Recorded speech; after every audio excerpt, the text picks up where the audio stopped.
তারপর আর কি খেলতে যাই, যার জন্য আর কি জায়গা মতন আর কি জিনিসগুলো আমি রাখলাম না। তো একটা বালতি আছে, বড় একটা বালতি, তারপর ওই বালতির মধ্যে আর কি রেখে দিলাম। তারপরে ভাবলাম যে না, কালকেই সমস্ত কিছু আর কি গোছানো যাবে।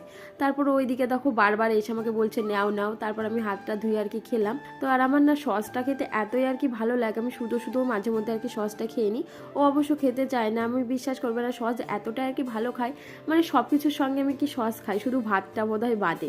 তাছাড়া রুটি বলো, মানে সমস্ত কিছুর সঙ্গে আর কি সসটা খাই, আমার এত আর কি ভালো লাগে।